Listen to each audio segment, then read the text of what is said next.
It is possible to prophesy and still sin, but it is impossible to come from God's presence and still sin. You can prophesy without having access to the presence of God, but it is impossible to come from the presence of God without knowing things. There are people that know and there are people that prophesy. You should know that it's not everyone who prophesies that comes from the Lord. There are many that prophesy that God is not aware of them. The easiest thing to do is to prophesy. The easiest thing in the prophetic is to prophesy. And let me shock you, the easiest thing in the prophetic is to see a revelation. But hear me well, there are few men that have the ability to prophesy and still have the time to spend with the Lord. There is something I will tell you which is the secret for prophets, which many prophets have missed. Be careful of men whose eyes are open. Be careful of men whose eyes are opened by grace. Many of them don't know the Lord. Have you seen prophets who said they cannot preach? I'm not going to go deep there, but hear me well. A man that can see, which is given to him as a gift, many of them have no time to search for the Lord again, to spend time with him again. Mostly the people that need their eyes to open, they are normally those that pursue the Lord with all their heart. If a man's eyes are open without him laboring for them to open, set group of people, many of them, I'm not saying all of them, but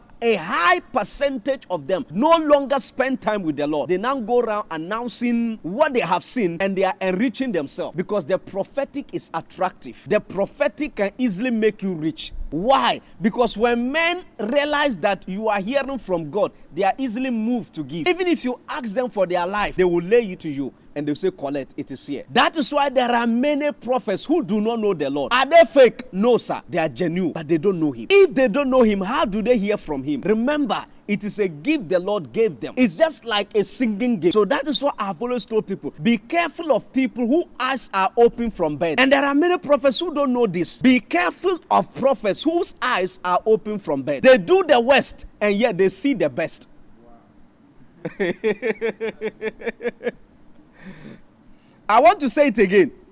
They do the worst and yet they see the best. And because they see the best, society has endorsed them. People equate seeing to spirituality. They equate seeing to deeper relationship with the Lord. But that is the error my generation is making. A man with eyes does not mean he's the one who have the best relationship with the Lord. There are people that knows God more than the sharpest prophet on earth, yet they've never seen a vision. There are people that know God more than the sharpest prophet on earth, yet they've never had a proper dream that came to pass. Be careful of prophets that see with their labor. They turn up to be the worst even though they see the best. I'm not saying anytime you see a sharp prophet, begin to suspect him. I'm saying high percentage of them. That is why we see a lot of mess in the prophetic office. These people do. A prophet did something and I was thinking he would be sober about it. But what he did is that he rather organized a program prophesying deeper and insulting people. I watched it and I wept. I shook my head. What you did was not right. So organizing a program to prove to the world that you can see is wrong. What the world was waiting for is an apology. Come out and said, I am a man. I'm sorry. Please forgive me. I will do my best next time. It will not repeat itself. We leave it there. But for you to come and prove to us that you can prophesy even deeper in the midst of the sin has raised a question mark in the prophetic office. Because if you commit a sin and people are talking about the sin and you came out to let them know that in the sin, I'm still seeing better than you, it does not make you spiritual than them. Samson was fornicating. And when they say, here come the Philistines, he torn the ropes. On a fornicating bed, he was fornicating. How is that possible? The Bible says, and the Spirit of the Lord came upon him and the ropes was torn